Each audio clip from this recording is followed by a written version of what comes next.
Macro and micro nutrients.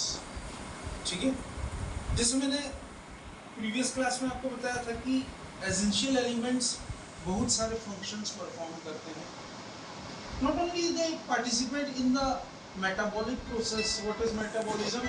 Metabolism is the sum total of all that the macro and micronutrients, they control the various metabolic process in the plant cells. And what is metabolism? Hindi में इसको पापचय बोलते हैं। The sum total of all the chemical changes that are going on inside in our body. आंसू का निकलना, खाने का digest होना, बालों का झड़ना, ठीक है, हर वो प्रोसेस जो हमारे शरीर में होता है रासायनिक तौर पे, वो मेटाबॉलिज्म है ना? So what is metabolism? Once again, the sum total of all the chemical changes that are going on inside our body is commonly called as metabolism. Metabolism is a combination of both anabolism and catabolism, है ना? तो ये सब चीज जो है वो metabolism है। ठीक है, इतना ही नहीं, ये एलिमेंट्स आपके ऑस्मोटिक प्रेशर को, आपकी बॉडी के अंदर सेल से के कॉन्सेंट्रेशन को, जो हम लोग ये पढ़ते हैं ETS, इलेक्ट्रॉन ट्रांसपोर्ट सिस्टम, इसको भी कंट्रोल करने में, जितने भी एंजाइमेटिक एक्टिविटी हैं, एंजाइम्स किसको बोलते हैं? जैव उत्प्रेरक, बायोकैटलिस्ट। तो जितने भी एंजाइमेटिक एक्टिविटी हैं, जो कुछ भी हमारी बॉडी में हो रहा है, ये सबका लेना देना it is with the role of macro and micro nutrients. अब इसमें कौन कौन से बेसिक जो important micro and macro nutrients हैं, सबसे पहले हम लोग देखेंगे नाइट्रोजन का केस देखते हैं। Let us see the first case, that is nitrogen. ठीक है, देखिए नाइट्रोजन एकमात्र ऐसा न्यूट्रिएंट है, या ऐसा तत्व है, आई शुड से, नाइट्रोजन, जिसकी किसी भी पेड़ को सबसे ज्यादा क्वांटिटी में रिक्वायरमेंट होती है। किसी भी पेड़ या पौधे को सबसे ज्यादा क्वांटिटी में अगर किसी एलिमेंट की सबसे ज्यादा रिक्वायरमेंट है तो वो है आपका नाइट्रोजन। इसको याद रखना कि नाइट्रोजन की रिक्वायरमेंट आपकी बॉडी को, एक पेड़ को सबसे ज्यादा होती है। अब नाइट्रोजन डायरेक्टली तो एब्जॉर्ब होता नहीं है प्लांट्स में, तो नाइट्रोजन एब्जॉर्ब होता है इन the form of nitrite and nitrate. It is absorbed in the form of nitrite and nitrate. Clear? या आप देख सकते हैं, it is also absorbed in the form of ammonium ion NH4 positive, है ना? Is this clear? ठीक है, now see, nitrogen plant में क्यों जरूरी है? पेड़ के हर पार्ट को, किसी भी पेड़ या पौधे के हर पार्ट के लिए नाइट्रोजन एक अहम रोल प्ले करता है। एक तो मेटाबॉलिक एक्टिविटी कवर करता है नाइट्रोजन, दूसरा जितने भी मेरिस्टेमेटिक टिश्यूज हैं प्लांट के अंदर, उन सारे मेरिस्टेमेटिक टिश्यूज में नाइट्रोजन अपनी पहुंच बनाता है, या नाइट्रोजन की रिक्वायरमेंट उनके लिए होती है। So no doubt nitrogen in the form of NO3 negative and NH4 positive, it is required in the plant. पेड़ों के लिए ये अलग अलग जरूरतें अलग अलग टाइम पे पूरी करता है। क्लियर? हम क्यों भूल रहे हैं कि नाइट्रोजन हमारी बॉडी में इवन सभी सेल्स में न्यूक्लियाइक एसिड के फॉर्म पे है। क्लियर है ना? राइट, न्यूक्लियाइक एसिड के फॉर्म पे नाइट्रोजन प्रेजेंट है। हार्मोन्स में नाइट्रोजन है, प्रोटीन्स में नाइट्रोजन है, और विटामिन्स में भी नाइट्रोजन है। तो इन सब जगहों के लिए नाइट्रोजन एक इंपॉर्टेंट रोल प्ले करता है। Is this clear? नाइट्रोजन के बाद हम लोग जानने की कोशिश करेंगे विटामिन्स के बारे में। तो आइए थोड़ा सा उसको भी हम लोग देख लेते हैं। These are required in the what you rightly call as smaller quantities. So let us see, after nitrogen we next talk about phosphorus. इसकी बात करेंगे हम लोग। We now talk about phosphorus. तो जब हम phosphorus की बात करते हैं, क्लियर? अब phosphorus obviously phosphorus कैसे absorb होता है? Phosphorus is absorbed from the soil by the plants in the form of phosphate ions. In the form of phosphate ions. तो phosphate ion के फॉर्म्स में ये absorb होता है। और ये कैसे एब्जॉर्ब होता है? It is absorb H2PO4 negative, H2PO4 negative और HPO2 negative, HPO4 2 negative. Clear? ये दोनों फॉर्म पे एब्जॉर्ब होता है। क्लियर है ना? देखिए जितने भी प्लांट्स के अंदर जितने भी फॉस्फोराइलेशन रिएक्शंस हैं, all the type of the phosphorylation reactions, ये सारे फॉस्फोराइलेशन रिएक्शंस में फॉस्फोरस एक इंपॉर्टेंट रोल प्ले करता है। Phosphorus also act as an important role in the formation of nucleotide and nucleosides. इसके साथ साथ फॉस्फेट आयन के बारे में जैसे मैंने बताया, तो फॉस्फोरस जो है कुछ प्रोटीन्स में, बहुत सारे सेल मेम्ब्रेन्स में भी फॉस्फोरस एक इंपॉर्टेंट अहम रोल प्ले करता है ना? क्लियर? इसके बाद बात करेंगे फॉस्फोरस के बाद हम बात करेंगे पोटेशियम की। We will next talk about potassium. जब हम पोटेशियम की बात करते हैं, पोटेशियम का लैटिन नेम कैलियम भी है, आप सब जानते हैं। एंड पोटेशियम जो है वो मोस्टली एब्जॉर्ब होता है इन the form of K positive ions, potassium ions, जैसा मैंने आपको पहले ही बताया। ठीक है? क्लियर? और जैसे मैंने आपको बताया कि पोटेशियम सबसे ज़्यादा इसकी रिक्वायरमेंट या सबसे ज़्यादा एब्जॉर्ब होता है प्लांट्स के मेरिस्टेमेटिक टिश्यू में। It is absorbed in the plants in the meristematic tissues, जैसा मैंने आपको इसके बारे में बताया। ठीक है? नॉट ओनली मेरिस्टेमेटिक टिश्यूज, लेकिन कली में, बड में, पत्तियों में, लीव्स में, इन सब जगह पे पोटेशियम या कैलियम जो है वो हमारी बॉडी में, प्लांट की बॉडी में एब्जॉर्ब होता है। इसके साथ अगर आप देखें तो ये रूट टिप्स में भी एब्जॉर्ब होता है। It is also absorbed in the root tips. ये चीज याद रखनी है। क्लियर? अब पोटेशियम का मेन काम क्या है? प्लांट के अंदर पोटेशियम एनायन और कैटायन के बैलेंस को मेंटेन रखता है। किसको मेंटेन रखता है? In plants potassium it maintains the anion and cation exchange, या बैलेंस भी बोल सकते हैं। इन दोनों को पोटेशियम जो है एनायन कैटायन के बैलेंस को मेंटेन रखता है। क्लियर है ना? प्रोटीन सिंथेसिस में भी इन्वॉल्व है। इसके साथ साथ ये प्रोटीन सिंथेसिस के साथ पोटेशियम जो है प्रोटीन के बनने में बहुत ज़्यादा प्लांट्स को हेल्प करता है। इसके साथ साथ पोटेशियम का एक इम्पॉर्टेंट रोल अलॉन्ग विद दूसरे एलिमेंट्स, पोटेशियम का एक इम्पॉर्टेंट रोल स्टोमेटा के ओपनिंग और क्लोजिंग में भी रहता है। Specially the role it has is with the guard cells. तो opening and closing of stomata, opening and closing of stomata में भी पोटेशियम सक्रिय रहता है और इस चीज को वो कोऑर्डिनेट भी करता है।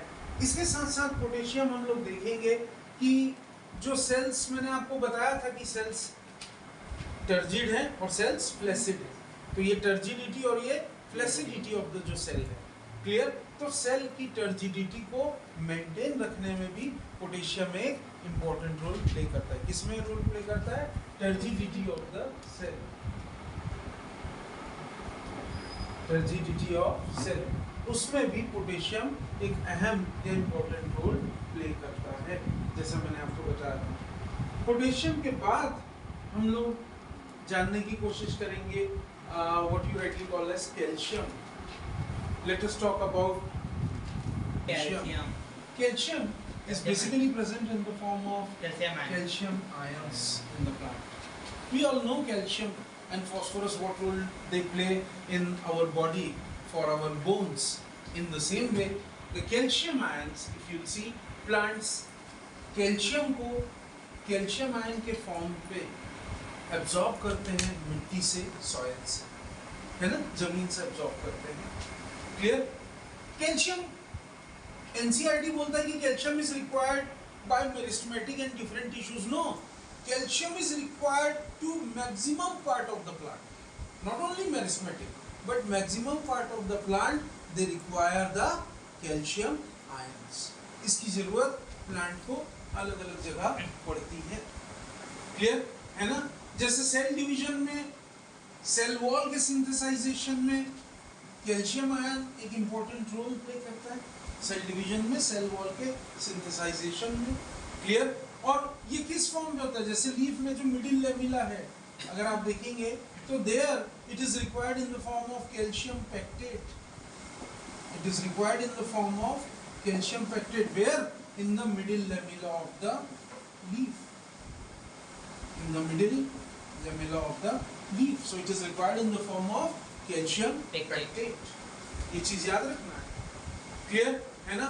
जब माइटोसिस होता है, जो सेल डिवीजन का जो प्रोसेस है, we studied about two type of the cell division, है ना, mitosis and meiosis. One is known as reduction division and other one is known as the equatorial division. तो दोनों में अगर आप देखेंगे सेल डिवीजन के टाइम पे, माइटोसिस के टाइम पे जब स्पिंडल्स बनते हैं, उस टाइम पे भी कैल्शियम अपना एक इम्पोर्टेंट रोल लेता है। क्लियर? इसके साथ साथ जैसे मैंने बताया था कि कैल्शियम सेल मेम्ब्रेन की फंक्शनिंग में भी एक इम्पोर्टेंट रोल प्ले करता है, या नॉर्मल फंक्शनिंग में भी of the cell membrane, calcium it plays a very very important role. Older plants जो पुराने लीव्स हो जाते हैं, जो पुरानी पत्तियां हो जाती हैं, उनमें भी कैल्शियम जमा होता है, उनमें भी कैल्शियम एक्यूमुलेट होता है along with the functioning of the cell membrane। इसके अलावा अगर हम लोग देखेंगे तो जैसे मैंने बताया कि मैक्सिमम न्यूट्रिएंट्स जो हैं वो दो चीज़ों में बहुत इंपॉर्टेंट रोल प्ले करते हैं, एक तो मेटाबॉलिज्म और दूसरा सेल एक्टिविटीज। तो ऑब्वियसली ये दोनों फंक्शन भी कौन इन्वॉल्व करता है? कैल्शियम मेटाबॉलिज्म में भी रेगुलेट करता है, अपना रोल प्ले करता है, और इसके साथ साथ सेल की जितनी एक्टिविटीज हैं उसमें भी कैल्शियम एक इम्पॉर्टेंट रोल प्ले करता है। क्या क्या रोल प्ले करता है? एक तो मेटाबॉलिज्म में, और दूसरा जो सेल की एक्टिविटी, सारे न्यूट्रिएंट्स प्ले करते हैं, उसमें एक इम्पॉर्टेंट न्यूट्रिएंट कौन है? कैल्शियम। कैल्शियम के बाद अगर हम लोग देखेंगे, we talk about magnesium. After calcium we talk about what you commonly call as magnesium. तो आइए थोड़ा सा मैग्नीशियम के भी ऊपर नजर डालते हैं। ठीक है, अब magnesium we all know magnesium is divalent Mg2 positive, just like calcium. Just like calcium, magnesium is also divalent. So it is absorbed in the form of Mg2 positive. Clear? Magnesium क्या क्या role important काम करता है? Magnesium respiration में सबसे पहले, photosynthesis में। Magnesium चार चीज में एक्टिवेटेड रोल प्ले करता है, किसके साथ में? एंजाइम्स के साथ में। फोटोसिंथेसिस, एक तो फोटोसिंथेसिस, दूसरा respiration, and in the formation of RNA and DNA। इन सबके साथ में मैग्नीशियम अपना एक important role as a divalent ion play करता है, नो डाउट। इसके साथ साथ कल ही मैंने आपको बताया था कि मैग्नीशियम क्लोरोफिल में जो रिंग्स बनते हैं उसमें मैग्नीशियम का एक इम्पोर्टेंट रोल होता है। तो बगैर मैग्नीशियम के क्लोरोफिल फॉर्मेशन लीव्स में नहीं हो सकता। तो magnesium it also plays a very very important role in the formation of chlorophyll, in the formation of chlorophyll, the green pigment which is found in the plants of the chloroplast। Clear? इसके साथ साथ अगर आप देखेंगे तो magnesium ribosome, what for is ribosome famous for? They are responsible for protein synthesis। तो ribosome को structure देने में भी प्लांट्स के अंदर मैग्नीशियम एक इम्पोर्टेंट रोल प्ले करता है। तो it also plays an important role in providing structure of ribosome, structure of ribosomes, इसमें भी मैग्नीशियम एक इम्पोर्टेंट रोल प्ले करता है। इसके साथ साथ हम नेक्स्ट न्यूट्रिएंट की बात करेंगे, that is what you commonly called as sulphur. Is also one of the very very important nutrient required by the plant. Plants, they obtain sulfur in the form of what you call as sulfate. The sulfate, the plant they obtain sulfur in the form of sulfate, that is SO4 2-. Sulfur is also present in amino acids, जैसा मैंने आपको बताया था, दो amino acids that is cysteine and methionine, ठीक है। तो ये दोनों में that is cysteine and methionine, ये दोनों में सल्फर प्रेजेंट है, both in cysteine as well as in methionine, ठीक है। इसके अलावा जैसे मैंने आपको बताया था कि सल्फर बहुत सारे कोएंजाइम्स का मेन कंस्टिट्यूएंट है। Sulphur is one of the main constituent of various type of the coenzymes. बहुत सारे कोएंजाइम्स में सल्फर एक इंपॉर्टेंट कंस्टिट्यूएंट है। Clear, right. In the same वे जैसे मैंने आपको बताया वेरियस ऑफ द विटामिन्स, बहुत सारे विटामिन्स में भी सल्फर एक इंपॉर्टेंट कंस्टिट्यूएंट है, जैसे थायामिन, बायोटिन, जितने इंपॉर्टेंट कंस्टिट्यूएंट्स जो प्लांट के लिए रिक्वायर्ड है, thiamine, then after you have the biotin and we have the coenzyme A. In all of these, sulfur is very very importantly needed. Also, one more enzyme that is ferredoxin. ये सब in the form of vitamins, they are required by plant in the form of sulfur. After sulfur, the next very very important nutrient is iron. After sulfur, the next very very important nutrient is basically iron. तो आइए थोड़ा सा iron को भी जानने की, समझने की कोशिश कर लेते हैं. You know that plants they obtain iron in the form of ferric iron. That is Fe2 positive in the form of what you rightly call as Fe3 positive ferric iron.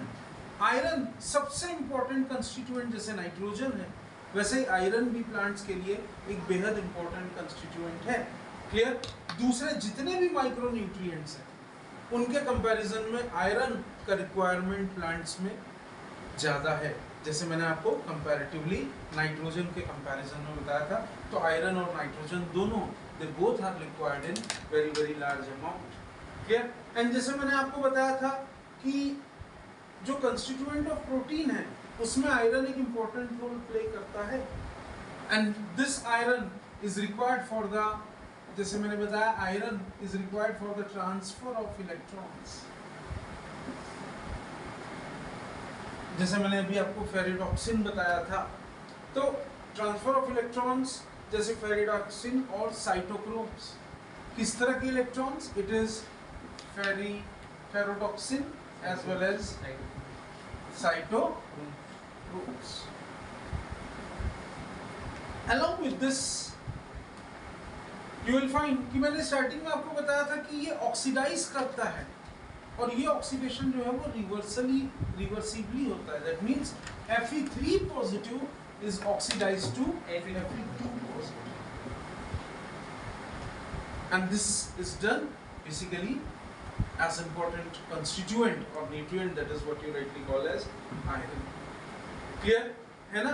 देखिए आयरन हम सब जानते हैं, iron is also a very very important constituent of all the formation of the catalytic coenzymes and also in the formation of what you rightly call as chlorophyll. तो chlorophyll के formation में भी magnesium के साथ साथ iron एक important role play करता है in the formation of chlorophyll.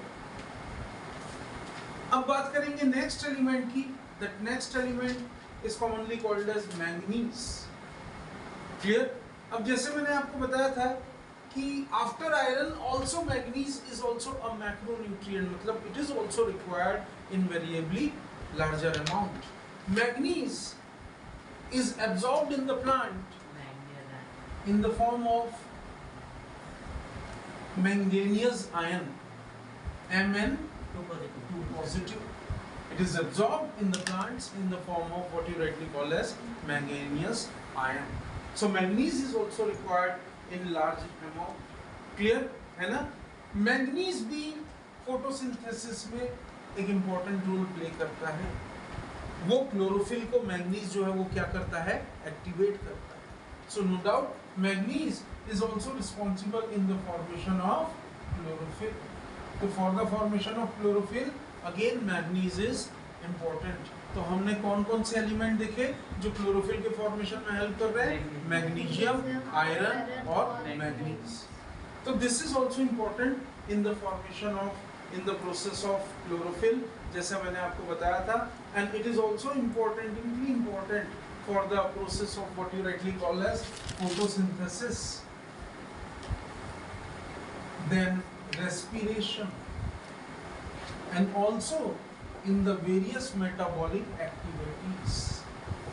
In the various metabolic activities, manganese is required inside the plant. In various metabolic activities, कौन सा मेटाबॉलिज्म मोस्टली मैंगनीज करता है? Manganese is responsible for the nitrogen metabolic activities or fixation of nitrogen metabolic activities inside a plant cell. Clear है ना? और अगर आप देखेंगे तो वो वाटर को स्प्लिट करता है, ताकि क्योंकि जब फोटोसिंथेसिस होता रहता है तो मैंगनीज क्या करता है? ये वाटर को स्प्लिट कर देता है। स्प्लिट करके क्या रिलीज करता है? Water should liberate oxygen. So when liberating oxygen is required during the process of photosynthesis, the major role is being played by manganese. Which nutrient it is? Manganese. ये चीज सबको याद रखनी है। इसके साथ साथ अब कुछ ऐसे एलिमेंट्स जो बहुत ज़्यादा इम्पोर्टेंट फंक्शन तो नहीं प्ले करते, बट हाँ, yes, they are needed by plants. Importantly they are needed by the plants. सबसे पहले हम बात करेंगे मैंगनीज के बाद जिंक की. Let us first talk about the zinc. Clear? The zinc metal. Plants obviously zinc को किस फॉर्म पे ऑब्टेन करते हैं? Zinc is obtained in the plant in the form of zinc ions. Again you can see it is a divalent ion. It is absorbed in the form of zinc ions. और ये बहुत सारे enzymes को, खास तौर पे जिस enzyme की मैं बात कर रहा हूँ उसका नाम है कार्बोक्सिलेज. तो जिंक का मेन फंक्शन प्लांट के अंदर ये है that it activates enzymes, and particularly which enzyme? The enzyme is carboxylase. That enzyme is what? It is carboxylase. Clear? आपने ग्रोथ हार्मोन्स के बारे में पढ़ा होगा. Auxins, gibberellins, cytokinins and abscisic acid. उसमें से ऑक्सिन्स के एक्टिवेशन में भी, auxin is obviously what? It is a growth hormone, plant growth regulatory hormone. तो ग्रोथ हार्मोन में जिंक, ऑक्सिन्स के रेगुलेशन में जिंक एक इंपॉर्टेंट रोल प्ले करता है. Next we talk about copper.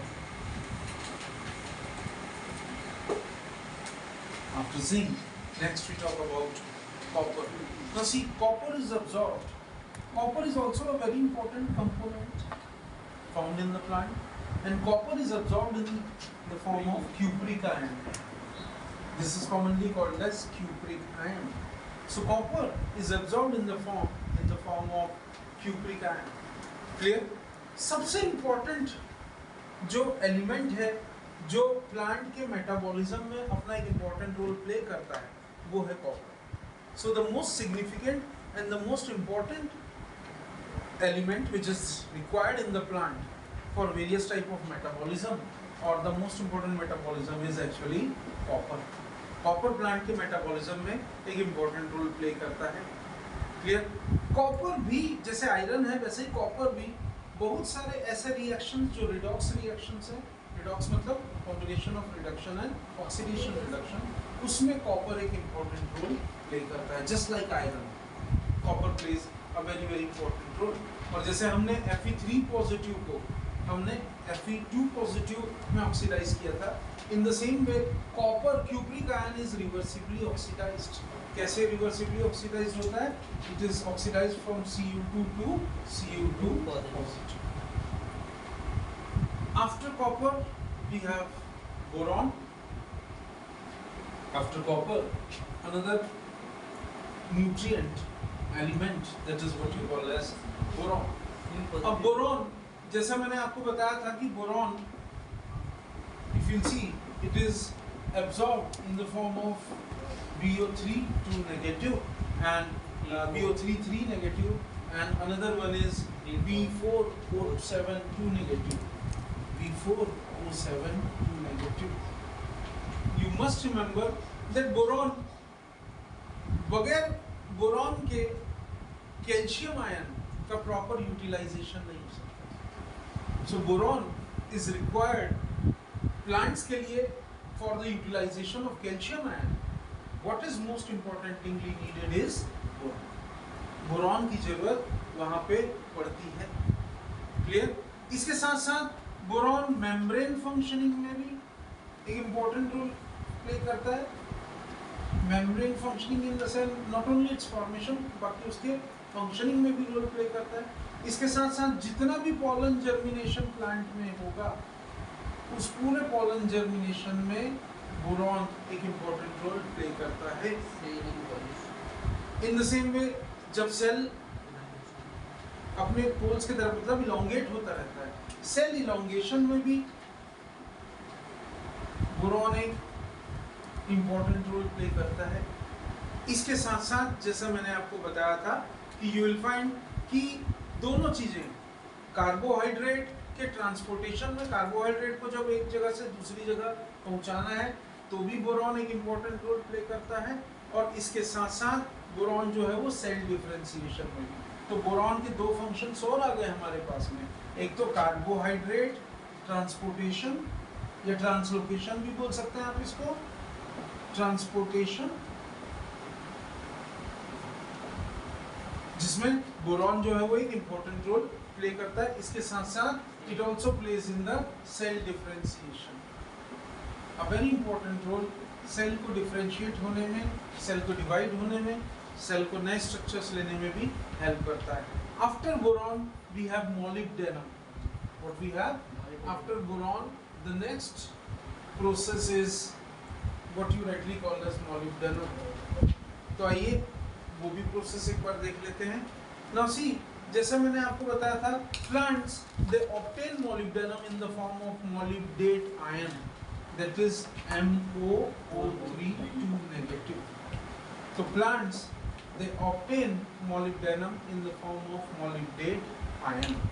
So this is being absorbed by the plant, that is molybdate ion.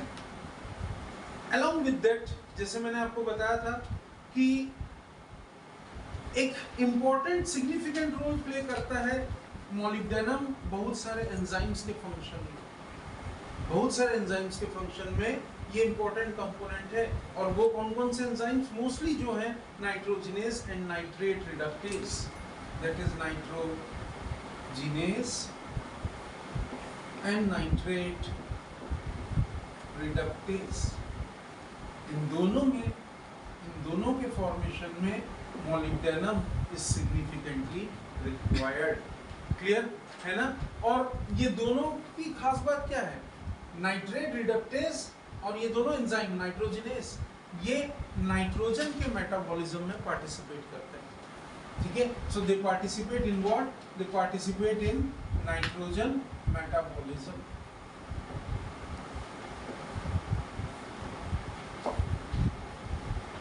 The last and the most important element which is required in the plant is actually chlorine. Clear? जैसे chlorine के नाम से ही समझ में आता है, greenish yellow gas है. Clear.